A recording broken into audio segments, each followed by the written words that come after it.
Okay, so today's talk is going to be all about Spirit School, and this is the path we're all on. So, this is going to be a specific way of looking at our lives that can help give us a greater purpose and direction and help us to be more accepting of ourselves and others and help us find greater security in the big picture. So, here's the concept I want you to consider. Okay, I want you to think of Earth as like a spiritual boot camp where souls come to toughen up their character.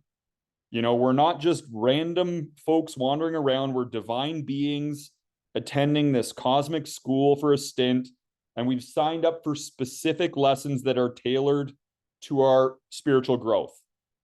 And, you know, a lot of what's happening here is that we've possibly handpicked our families before each lifetime, not because of blood ties, but for the lessons they can teach us. And many of the uncomfortable circumstances we're manifesting into our lives are happening so that it can give us the most growth and progress in this lifetime.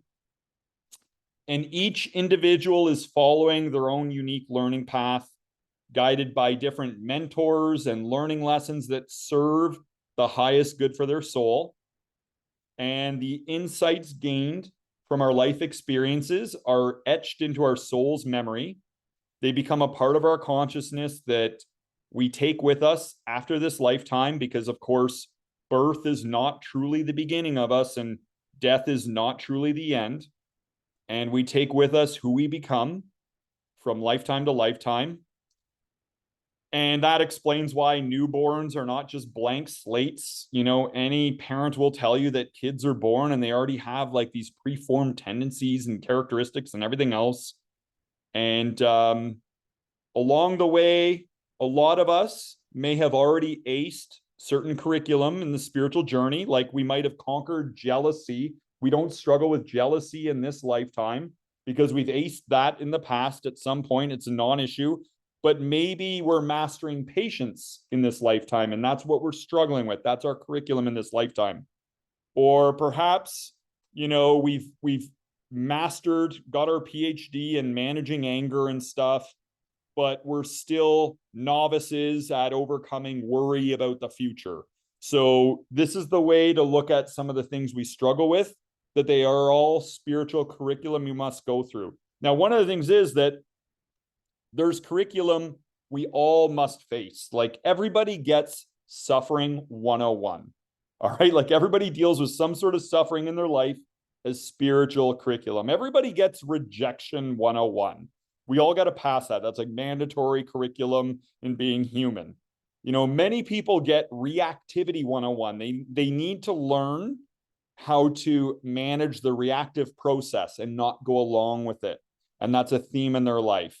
Many people get self-doubt 101. They're struggling with not believing in themselves, and that's part of their spiritual curriculum in life. Some people get thick skin 101 because they're too sensitive. Self-honesty 101, self-acceptance 101. And I believe eventually everybody gets unconditional love 101, even though we might be struggling with this, to love other people and animals and even insects. Right? And one lifetime isn't long enough to learn all the lessons. We put a lot of pressure on ourselves, but you might think of it this way, that there's a loving creator that gives us as many tries as we need until we get it right. Each lifetime is like a year in school. The strongest souls may choose the most difficult lifetimes because that's where the most spiritual growth and progress are achieved. And, you know, the easy lifetimes might be somewhat of a rest. And death is how we transition from classroom to classroom or from lesson to lesson. And in our lifetimes, we may switch genders from one lifetime to another. We may experience different races and religions so that we can learn from all sides and all angles. And we typically have one or two major lessons per lifetime. You know, so you might even want to think about what are some of the prevailing learning themes of your lifetime. You know, sometimes people have to learn healthy detachment to the opinion of other people. Sometimes they have to learn how to be okay when things don't go their way and let go of their preferences. So anyway, and we're all at different grade levels, which helps us manage our expectations of other people and keep them realistic, because some people just aren't as advanced as we'd like them to be. So oftentimes we're disappointed that other people didn't act and behave better, that they let us down, they were dishonest, they betrayed us, whatever. We're all on our own journey. We're all at different points in spirit school. And, you know, as bad as someone might be in this lifetime, believe it or not, they were probably worse in previous lifetimes, which helps us come to peace with this. You know, you might have an enemy that's done all kinds of terrible things to you, but maybe they killed you in a previous lifetime. This lifetime is an improvement, you know? So what I want to ask you now, and we can go around the circle and reflect on this, is what are some of the benefits of looking at life this way? That if we use this filter and perspective that we are all in spirit school, what are some of the benefits of looking at life this way? Chris, why don't we start with you? What do you think are some of the benefits of looking at our human experience in this way? It's like opening up the aperture on a camera. When you get far too focused on things, people, events, people who you think wronged you, this is based on your perception. If your aperture is too close, if you're too focused in, you miss the context, you miss the environment. You're just focused on how you're feeling in that moment about that person who you think wronged you. And if you follow that down that rabbit hole, that aperture even gets smaller. By looking at this from a spirit school point of view, you're opening up that aperture. You're taking a step back, looking around and making a call. You're looking at the context. You're looking at how does this benefit me? Like when Jocko Willink says, good. Well, you got rejected. Good. I can find somebody else now. Or when Con Henri says, now that this person betrayed me, I thank you for that information. I now have 699,999,000 other people that I can now work with. I don't have to worry about you anymore. Nice. So it's opening up the aperture. So being able to see the environment and how that connects to you, you can then take that lesson. So instead of focusing on how you feel in that, you might focus in that moment how you feel, but if you want to go down that rabbit hole, you can, but you can also open up that aperture and say, how can I do this to make myself?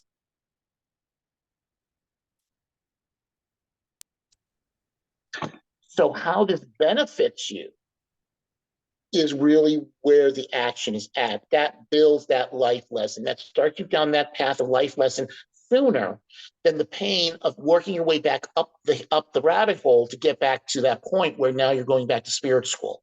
You can just start spirit school right away and not have to go to the pain of going down the rabbit hole. Okay, love it, love it. So in summary, basically, it helps us zoom out to see things from a wider perspective rather than being too zoomed into our circumstances, right? We're all here in spirit school. We're all in different grades. It helps us to kind of manage our expectations in the very least and provides possibly some empowering meaning behind all the challenges we face, knowing that it's all intended for the highest good of our soul with our spiritual growth and development, right? Everything has a meaning. Even if you don't see the meaning, it still has a meaning. You just haven't found it yet. Perfect. Perfect. Love it. Love it. Patty, how about yourself? What are your thoughts on what might be the benefits of looking at our life experiences through this spirit school perspective? Well, just to reiterate a little bit about what Chris said, that it's easier for us to understand the purpose in our pain. And also we see our difficulties as a lesson. And then there's understanding and grace for others in the wrongs that they are committing toward us or toward others, in knowing that they're on their own spiritual journey as well.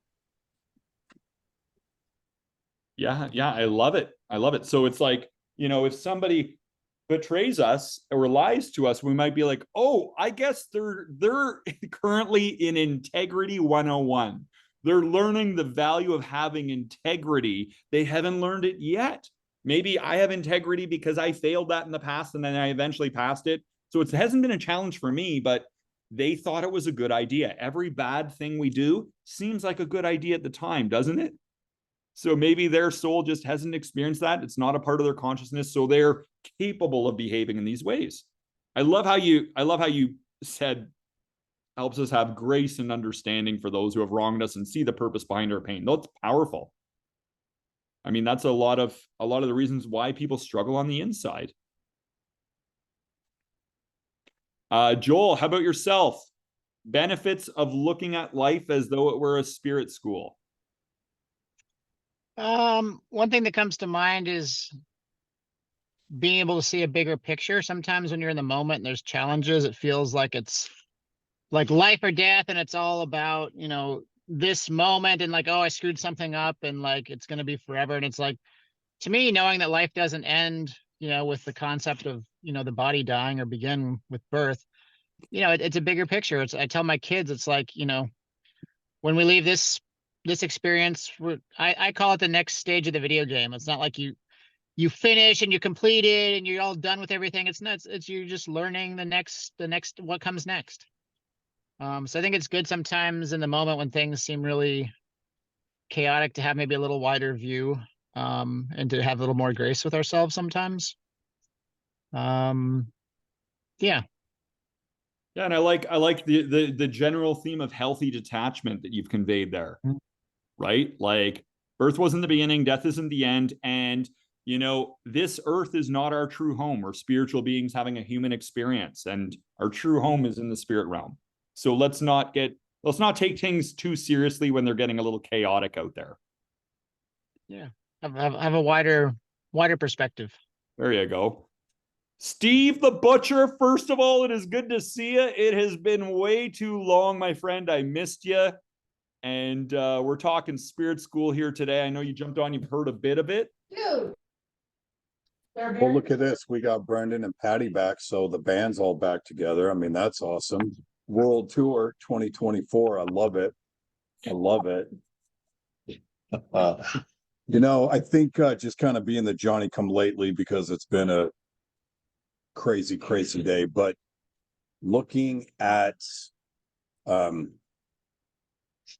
fact that we all have things to learn, right? That life is not to just be endured as a suffering mechanism of whatever, you know, of things that happen. And, you know, there is a meaning to it. There's a purpose to it. Sometimes we can't see it. Sometimes we allow frustration or anger or resentment to kind of cloud that so we don't see clearly. But, you know, after having gone through my first UPW and all that, and that mind shift change of, you know, life happens for you, not to you. You know, what you're talking about is that we're all here learning different things. We're enrolled in different, you know, classes, different courses, and that we should be learning, you know, constantly learning, not just from the experience in the class that we're taking, but what kind of knowledge can we gain along the way of all types, right? I live in the Pacific Northwest, and Joel's probably better than I am, but I don't know trees and plants very well. You know, I can't wander through the forest and identify every different pine tree, every different, you know, whatever. I don't have that mindset.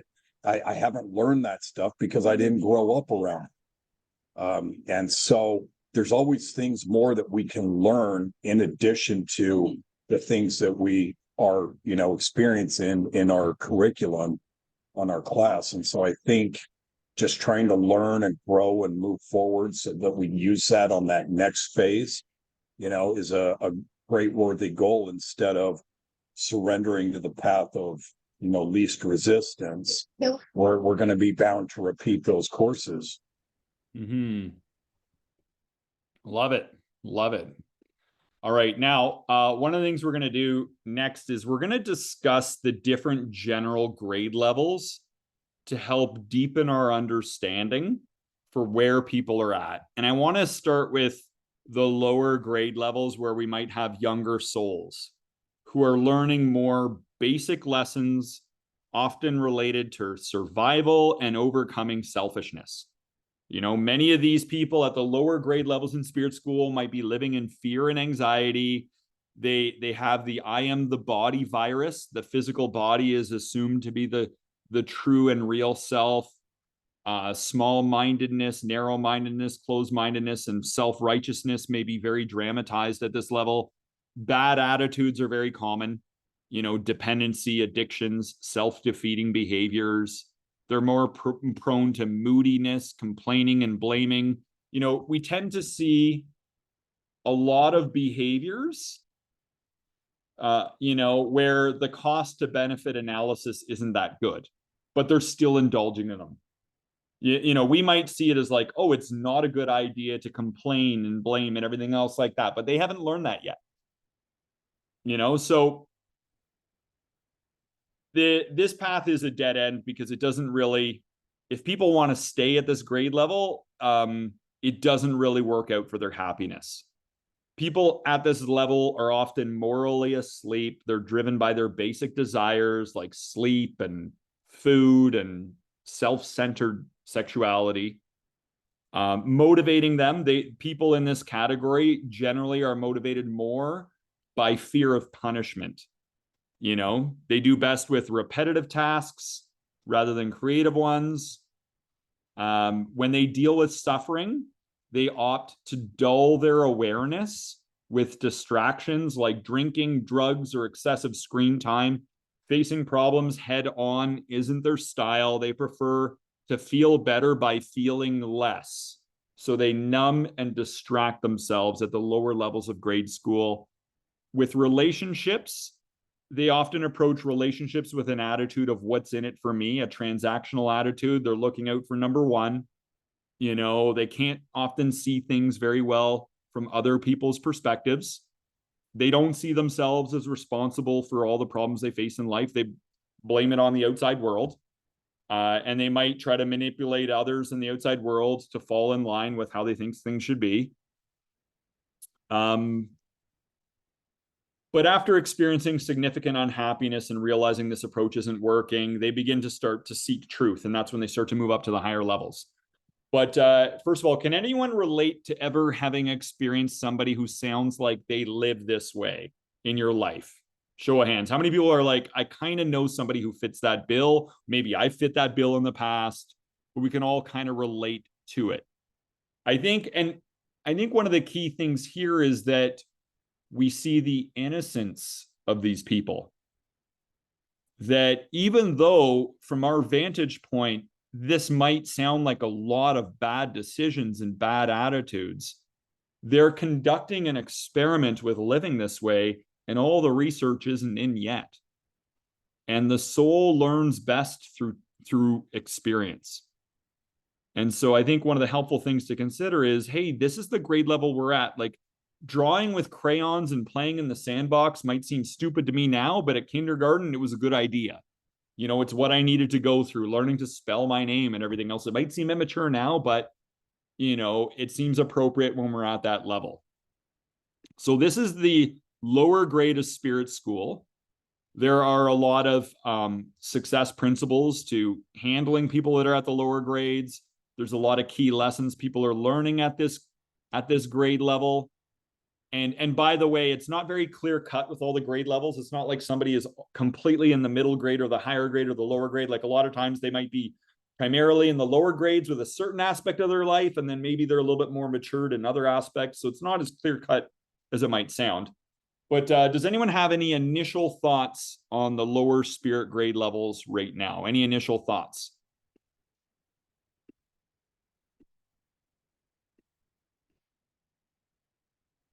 Steve, have you experienced any people like this in your life? Yeah, I would say I probably was like that somewhat when I was younger as well, right?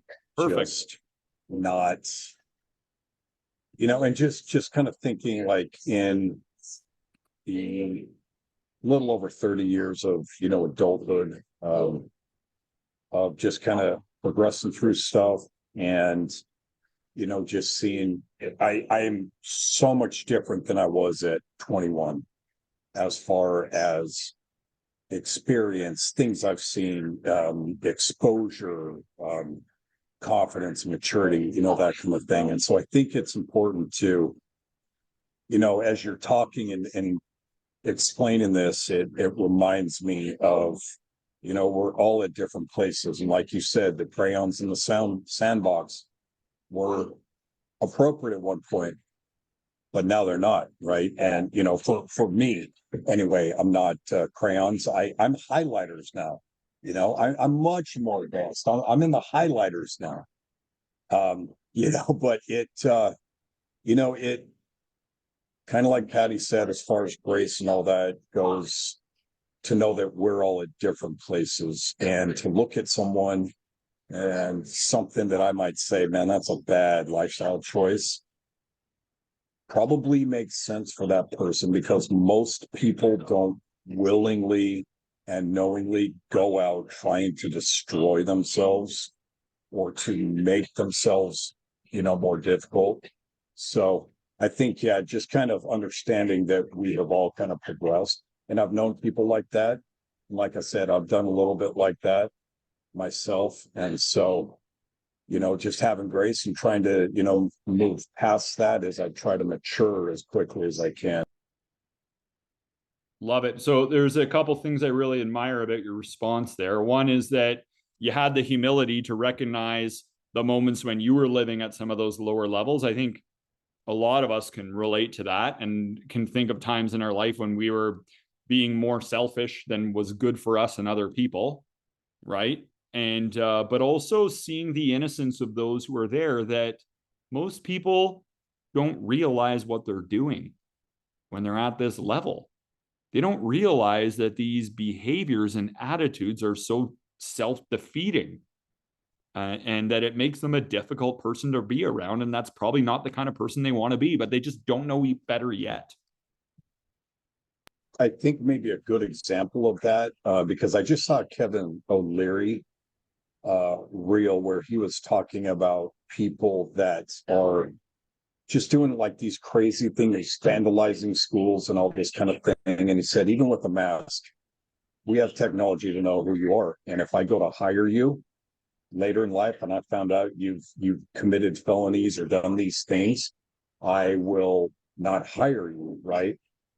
And when I look at someone, just as a physical example, if someone has tattoos all over their face and they're totally pierced out and all that, and I'm trying to hire someone for a customer service experience, I may not choose that person because that's not representing the message that I'm trying to give to my clients, right?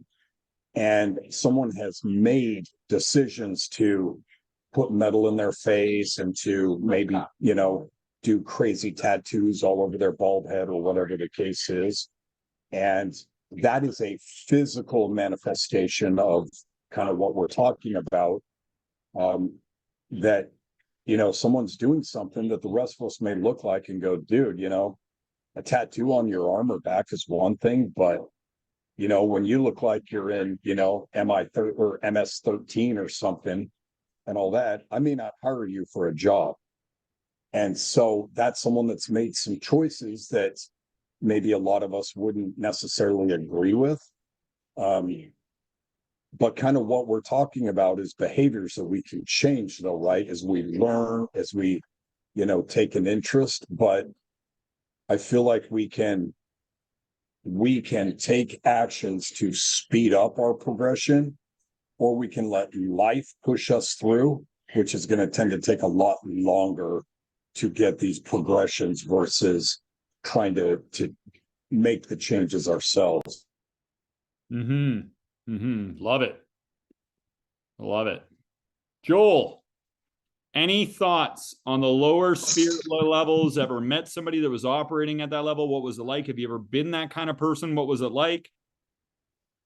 Yeah, I mean, I don't know. It's hard to say. I've never been there because I think for me, it's definitely early in life had, you know, lower level challenges, kind of like Steve was saying. And I think sometimes if you're willing to learn, you can, you know, take lessons and keep moving up a little bit higher. And sometimes they're painful lessons, but I think what's cool is when you can look back and see that they're all kind of serving you in a common good direction. And that, you know, Tony Robbins would say life is always happening for us, not to us. It's cool to see how that kind of unfolds, so that even when we have, maybe those lower spirit lessons, if we bring the right attitude to it, then, to me, it serves me well. Because otherwise it wouldn't really necessarily be a catalyst for growth. Yeah, that's a good point. Just being able to like look back and see how all of these things we might have resented and not liked, how it all worked out for our benefit once we achieve a higher level of maturity. Right? Now, I think one of the key lessons with this category in general, one of the key lessons that people learn to progress on to the next spirit grade level is that it is more fun and more fulfilling to give and share than to be selfish. Because a lot of times the primary focus in the lower grades is selfishness and intensive self-focus. So we tend to be very contractive. And then as we move up, we tend to become more expansive. So we get to the middle grades in spirit school. And people here might have intelligence, but they still could be lacking some relevant wisdom. For example, somebody might get good grades, have a good job, be a good practitioner of hatha yoga, be focusing on a healthy diet and extending longevity. However, they still have a toxic friend group and some disempowering beliefs that they're not addressing. So they're getting some of the stuff figured out. People here could be winning on the outside, but still losing a bit on the inside because they're using the wrong scorecard for life. Overambition is a common challenge. Generally, people are putting out energy here, but they're putting out energy into the wrong things. They're looking for outside solutions to their inside problems because of a wisdom deficiency. They're still maturing in their discernment. Generally, people start to, in the middle grades, they start to learn to put out the energy, not only for outward peace and harmony, but eventually they learn to put out that energy for inner peace and harmony. So they start to prioritize inner development instead of just outer development. And one of the primary lessons is to make inner peace more of a priority in life. Because a lot of times they're making popularity a priority, excess money a priority. So, and people in this category may still struggle with negative judgments of others. So they start learning to relate to the reality of other people a little bit more. That's where big progress is made here. They start learning to transcend individualism, which is ego in disguise, and develop more of a beyond the self orientation. Instead of thinking me, myself, and I, they start thinking of the greater community around them. Big challenges here as they're evolving. A big challenge is the Messiah complex, thinking we got to be the savior for other people. Because we get so concerned with other people at this level, we start to mature in our ability to help others. So we may begin as enablers.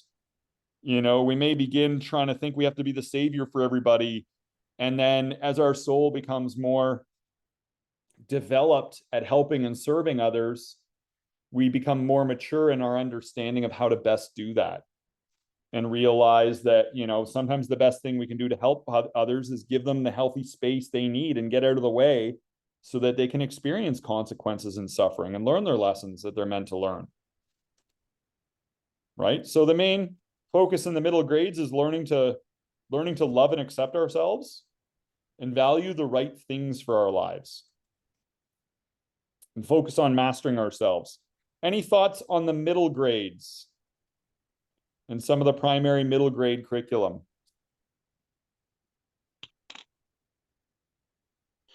Is this part of the process as people evolve? Yeah, it's a step. It's a step in the spiritual evolutionary journey, right? It's we're moving along and thinking more beyond the self. And as we do that, we start to mature. We learn a few critical lessons along the way when we start prioritizing other people. We start to prioritize as part of that evolution. Yeah. So as I've been evolving from iteration 1 to iteration 2, I now call that the ceiling becoming the floor. Everything I've been reaching for, I don't say I've now achieved, but I've achieved a certain amount of it that I can no longer call myself a beginner. I can no longer give myself a mulligan on certain things. I now have to build on the floor of the second level. And that includes serving other people, helping other people, seeing things from their point of view, and wanting to care and take care of them. So as a sheepdog, my deal is to protect and provide. And those are my two high values now. Before, when you knew me before, those weren't so much that, because I didn't have the resources or wherewithal sometimes mentally to be able to do that. Now I do. So I don't have the excuses and issues of floor 1. I'm now building on floor 2 to make it to floor 3. So now, as my evolution is continuing, I have to become spiritually stronger, physically stronger, more resilient, do things that I've never done before, because I can't make it to floor 3 still doing the techniques from floor 1. That's where your evolution is. That's where that toughness and growth is, thinking outside of the box, outside your comfort zone. Now you're way outside your comfort zone because it was only theoretical back on floor 1, but now you have to push through and change and evolve. And you're going to have to learn new techniques. You're going to have to think differently, strategize differently on the fly, quicker, faster. It becomes it gets real quick. Mm-hmm. Yeah, things change. And they change faster than you want, then you can keep up with it sometimes. A lot. Mm-hmm. Yeah. Okay. Absolutely. And then the primary thing for this level, the middle grades, is we become more concerned with serving others, and we develop in our maturity and how to best do that. In the beginning, we want to lower everybody's suffering, but then we realize that leads to enabling.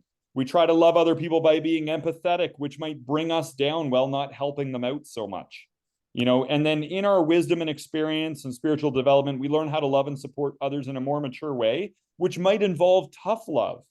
It might involve getting out of the way. It might involve coaching rather than rescuing. So this is some of the progress that's being made in the middle grades. And then eventually we work our way up to the higher grades, which is, the level of the spiritual masters who truly understand the true self. At this level, one of the main things is to overcome ignorance of true identity, right? And to overcome the suffering emotions like shame and fear and negative judgment of others, and to really kind of get closer to perfection of character. A lot of times people at this level, we look at the great spiritual teachers that have lived in humanity, and they were the older souls that represented the higher grades. You might take a look at Jesus, as Jesus kind of had mastered the curriculum of being human and came to set an example, right? Buddha attained enlightenment and then set an example that inspired people in how to be more mature with what they desire in life. So a lot of those we look up to most were really they had mastered spiritual school, and they came back here to help set an example for those who are still learning things. Thankfully, they set an example for us, right? So, and a lot of times in the higher grades of spirit school, you might notice betrayal is a very common example. A lot of times people in this category experienced some fierce opposition. Jesus and betrayal, as advanced as he was, he attracted that, right? And a lot of other great people in spiritual school have had to face betrayal as a common theme because they had the strength to handle it. I think one of my takeaways is that spiritual school isn't supposed to be easy. Because if it was easy, we wouldn't grow. And in fact, it's probably the opposite. The more you want to grow, the more you're probably going to have to, get through on the uphill trajectory. In school. You're right. Which again served. It's like working out. You got to learn to embrace the burn, knowing it'll make you stronger and better rather than avoid the. In low spirit school, we prioritize comfort over progress. So low spirit school, they're avoiding the burn of anything. Fear of failure is very strong. You know, just trying to live a comfortable life and avoid pain at all costs. You know, so why don't we discuss some of the best ways to grow in emotional and spiritual maturity? There's a number of different ways to do this. For example, I'll start, focus on surrounding yourself with good influences. Many times we associate with those people who are comfortable and convenient in our life, but if we're in university, do we really grow by studying with kindergartens just because they happen to be around us? So I think an important thing is who has wisdom and perspective that can take you to a new level of understanding. And getting obsessed with mentors and teachers in the same way that others might obsess about athletes and celebrities. Steve, do you have any thoughts on best ways to grow in our emotional and spiritual maturity? I absolutely like that. On your mark, get set, go. You're going to see him drift over here in just a second. Oh, maybe not. No, I like what you said. I mean, seeking out the masters, but I think also just taking stock of the people around us, right? I mean, trying to constantly change, and not in the junior high mean girls type, clique, whatever, but every high achiever says you are going to be the sum of the 5 people you spend the most time with, right? And so we need to be with like-minded people that are going to stretch us, right? You want to become a millionaire, you got to surround yourself with millionaires. You want to be an entrepreneur, you can't hang out all the time with an entry-level group of employee friends, right? You have to have mentors. But I also think that just looking around the people around us, and everyone is either an example of good or a cautionary tale. And so just kind of taking a look around us, and you see people that sometimes they just have to learn the hard way. My daughter over here is one of them. But looking around and saying, I don't want to live my life in this course of direction. I just had a conversation with some kids in Job Corps today, a couple hours ago, and they're about 18, 19 years old. And, we were talking about drugs and how heroin and meth and these kinds of things can really mess up your life, and they can really damage you. They can lead you down the path of destruction, violence, abuse, these kinds of things. And I don't have to go take meth and mess up my life. Quiet. To know that that's not something I want to do, or that is going to lead me to a different path. I can watch other people and learn from them, go and learn from them, and add that to my repertoire of behaviors I want. Instead of taking that path, I want to look at someone who eats well, exercises, meditates, does those things. And those are the things I'm going to model. So I don't always have to go through it. I can use the people around me as well as the masters to make course corrections along the way without having to learn the hard. Love it. Joel, any thoughts from you? Sorry, I'm a little again. Reiterate the question. Yeah. Any thoughts on the best ways for us to grow in our emotional maturity and actually,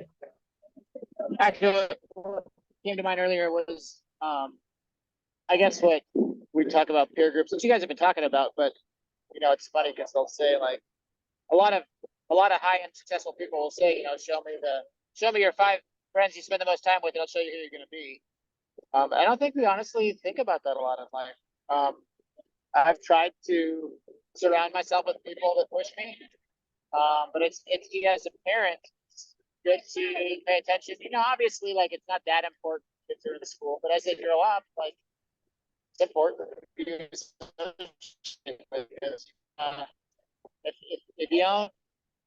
if you don't have people that push you, you're not going to grow. You know, if they stay, you know, you're not going to exceed the comfort level of the group.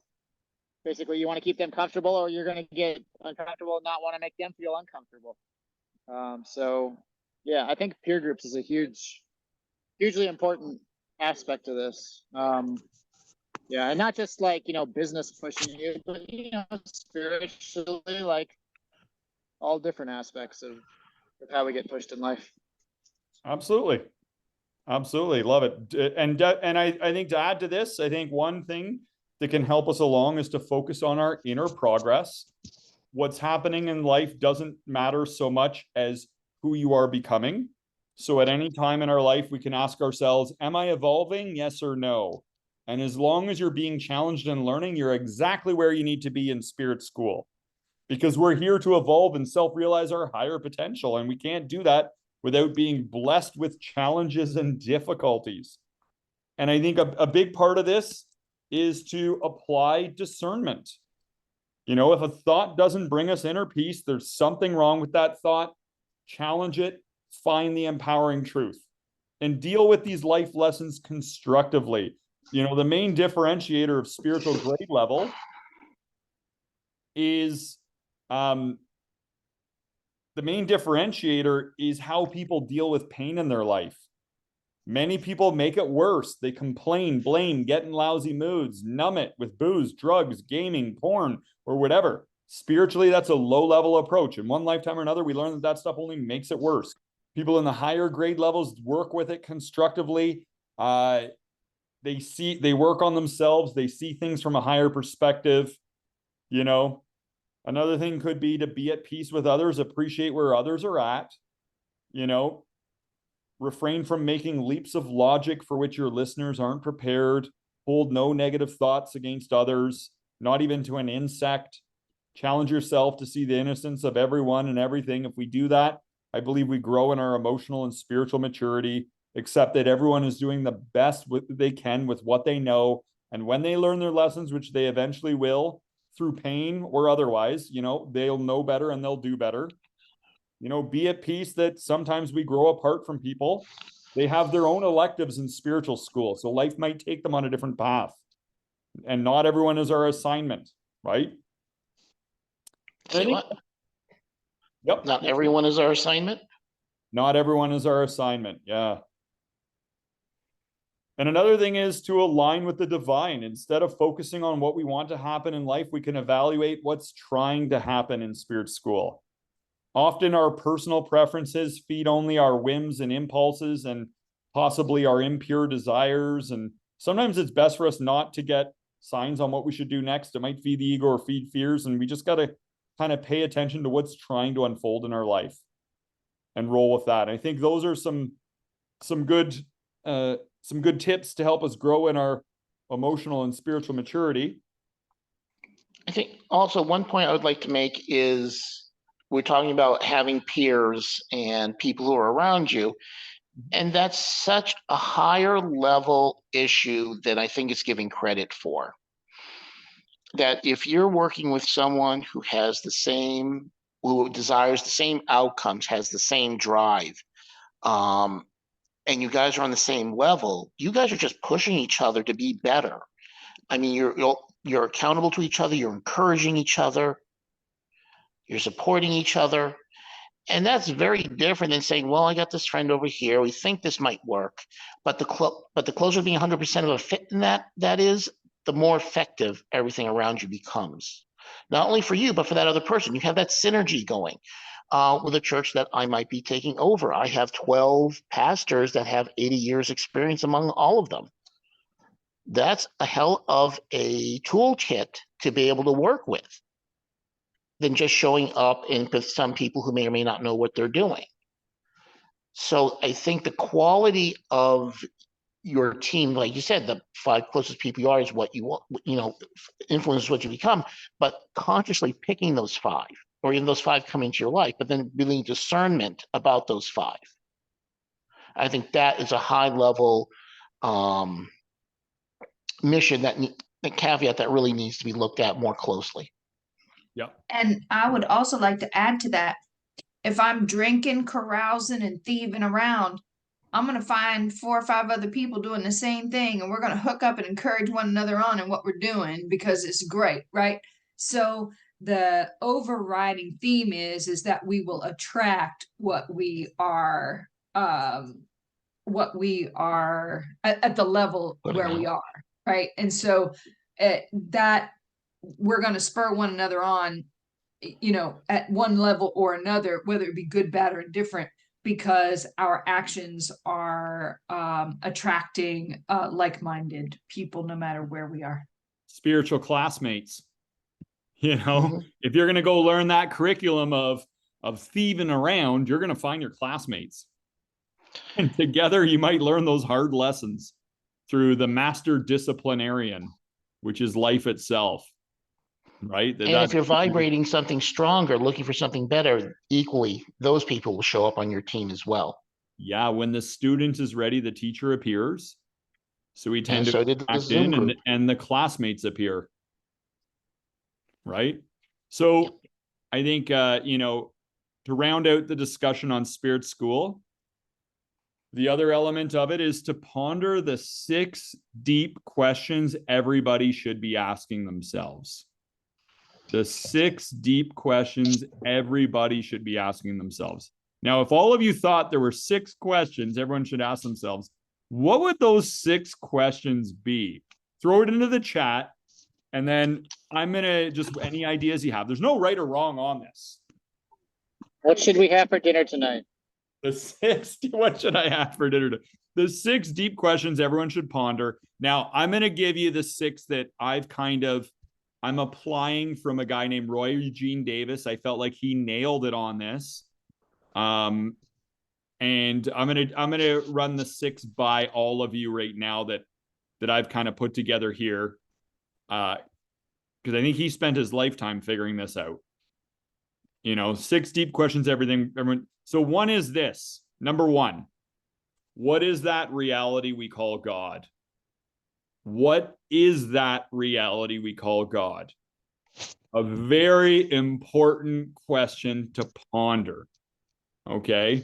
Because otherwise, without some sort of spiritual security, you're left with material security and everything is ashes to ashes, dust to dust. Without something to anchor ourselves in that's true to us, we may struggle. So we might think, what is that reality we call God? To some people, it's a cosmic figure. To some other people, it's formless. Is it wise? Is it loving? Can we trust it? These are very important questions to ponder to grow in our spiritual maturity. Number 2 is, what is my true nature? For a lot of people, they might think, I am a body, I am a man, I am a woman. Other people might think, I am more than a physical creature. I am more than my attributes, my personality qualities. We might think I'm an individualized unit of the supreme consciousness occurring as a spirit, mind, body event in space-time, whatever. But what is my true nature? Number 3, why am I in this world? Why am I in this specific time and place in the grand cosmic drama? Something to think about. And if we embrace the idea of Spirit School, we might have some answers on that. There might be some opportunities for us to grow into our perfection based on the unique people and circumstances in this time and place in human history. Number 4 is my favorite. Okay. Number 4 is, what should be the highest aim of my life? What should be the highest aim of my life? I think a lot of people don't think about this, and they choose as their highest aim the path of comfort or material success.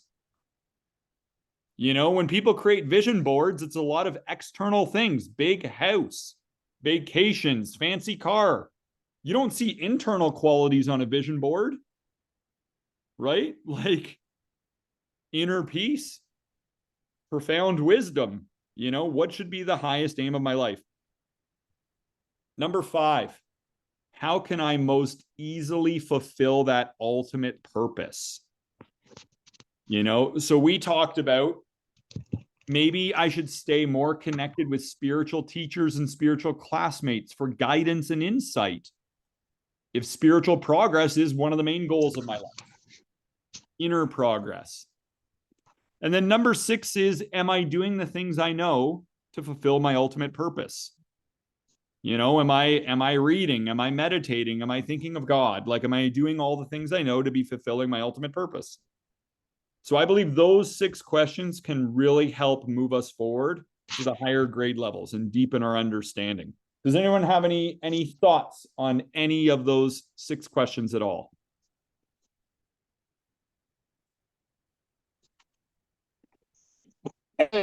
One of kind of as the rubber meeting the road, right? Is like you can know everything, it's in the right direction, you know which direction you need to go, but you can also get distracted from it and choose to not, not put the time in to do the work. So yeah, I think that's a really important one, the last one. Yeah. Exactly. We do have freedom of choice in terms of how much effort we put out in spirit school, right?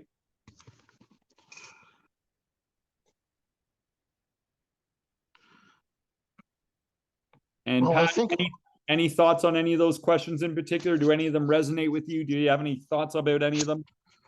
I just threw in the chat the 2 of them that I thought of that were on your list. The third one that I threw up in there was just how can I self-actualize here? So I don't know if that ties into the highest, purpose that you were referring to, or if I was somewhere off on that, but those were that I had. Self-realize my higher potential, my divine qualities, rather than, a lot of the very animal-like qualities we have at the lower levels. Right? Chris, any thoughts on any of those questions? I'm not sure how many you caught. I caught most of those. I think the great thing about aim of my life, but I think also when we were doing the yes or no module, by adding that on the end of the question, is this helping me reach the highest aim of my life? Yes or no. It gives it a binary answer. It doesn't allow you any wiggle room to give it caveats or say sort of. And I think that'll help you make more direct answers so that when you're asking that question to whatever action it is, it forces you to really focus on the essence of that action or question. Is this going to meet my need? Yes or no? Will this, what are my, is this a good option? Yes or no? Mhm. So I think just adding that little bit of extra onto the question can help really make you focus in on your response to, to that action, into that question. Yeah. Love it. Love it. So with Spirit School, they say that when you graduate, you learn all the lessons. You have a choice. You can move on in the spirit realm, or you can come back here and help and tutor others. Many spiritual masters were already perfected beings, but returned back to the earth realm to help guide suffering humanity. You take a look at them, like they were perfect. They didn't have to come back here, but they set a beautiful example for all of us, and love them forever for doing that for us. Final thoughts and key takeaways on the concept of Spirit School. Final thoughts, key takeaways. I think it's a much broader topic. I think it's one that's really good to give thought to, because I don't think a lot of times we consider this aspect, or like you said, a lot of times it's easy to get to the end of your time here, maybe be like 60, 70, 80 years old and being like, wow, what did I actually really do to move the needle forward? I just kind of like, that's kind of one of my concerns, is just working to pay the bills, to exist. Like, if that's at the end of my time here, for me, if that's all I get done, that's kind of wasted space in a sense. Like, for me, I need to be here to help to help others, to help move the needle forward, to help elevate, progress things, whatever I can do. I feel like that's a little bit of what I've been called for. So I think it's just a really, really great topic. I like these questions. It's given me a lot to think about. Yeah, I think it's more than we can probably cover in the time here. Excellent. Love it. Love it. I will send you all the questions for all of you, because as I mentioned, I do have a handout that outlines everything that we're discussing here today. Chris, Nice. final thoughts.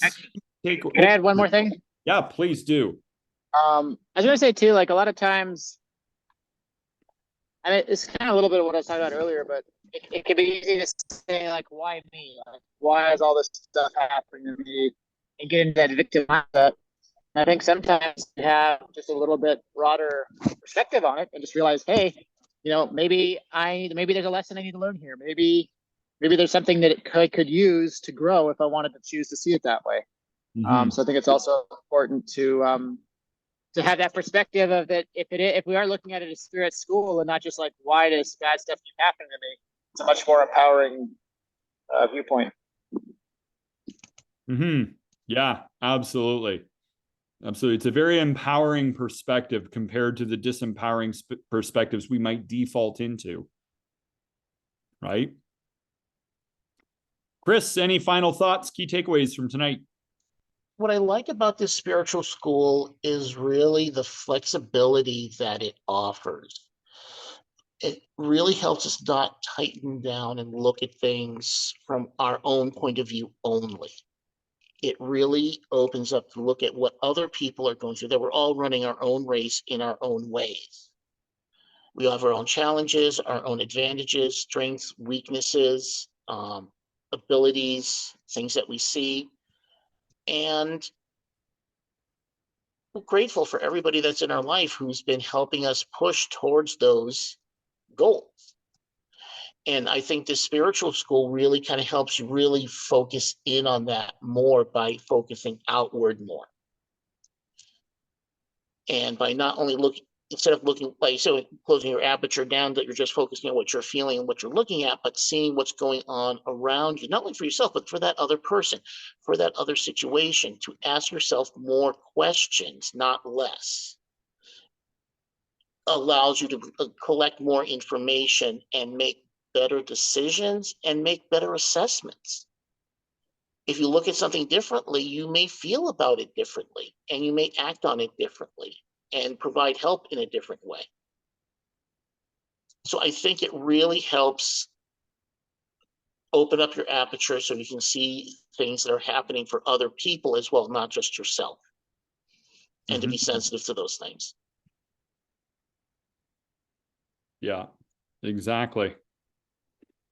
Exactly. And I think part of it is, that you make me think about is when we look at it this way, in the same way, we might look at people that are doing immature things with their lives, and we might be tempted to negatively judge. But when you see a kid in the schoolyard and they're making a mud pie, you don't negatively judge them, because even though they're making a mud pie and that might seem silly to you, we can relate. At that level, life is all about just making a mud pie and making it great. And that's all that matters. And that's where they're at, and good for them, so we can have that same level of camaraderie with our fellow students, based on the curriculum they're at, rather than negatively judging, but just appreciating and respecting where they're at. And Patty, final thoughts, key takeaways. I really liked these two statements from this evening. The soul learns best through experience and align with the divine. I thought those were two great points.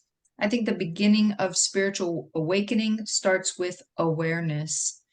And when we become aware, I think there's an awareness external to us, but also internal to us. And spiritual awareness or spiritual growth starts with awareness.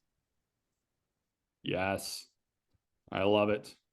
And awareness itself has a curative effect, because that's when we finally decide to draw the conclusions of our life experiments. And we Correct. weigh how it worked out. How did it work out for me to have this attitude in my life that it's all about me? Mhm. You know, oh, that led to just a lot of pain and suffering. Okay, time to run my next experiment. Let me think of others first with a healthy level of self-concern. Okay, this is leading to more enjoyment and joy. The results are in, you know. So I love the way that you articulated that. Okay, all of you, it's been awesome catching up with everybody here tonight and in our own little spirit school class discussing spirit school itself. Love you all forever. You all have my eternal respect no matter what, and hopefully this conversation is valuable to others out there because we care about other people, and I think that this is a perspective that can bring a lot of liberation and hope and encouragement for the future. So If I could say one thing for next week, yep. next Monday night, I'll be hosting again. I'm not sure what condition I'll be in because I'll be running my first half marathon on Sunday. So we'll see who shows up on Monday night. Yep. And I will be doing the presentation again on Teaching from the Shadows, or I can do the one about the short-term goals for book writing. So I have a couple of different things that I can offer. Okay. Great. And then I think I'm good on the one after that. Again, I can go every other week again for the next All right. one. So I think I'll get back. And if anyone Unless wants to somebody's put- already booked it. If somebody's already booked it, fine. Otherwise, I'll go the week after. Okay. It's all you, Brandon. Okay, You're fine. sold. Done. I'm in. All right. Woo, woo. Friends forever on 3, fist bump, group hug, we're out. Everybody ready? 1, 2, 3. Friends forever. Forever. Fist bump. Enemies forever. Love you guys. Be blessed. Love you Have a great guys. week. Have a great week.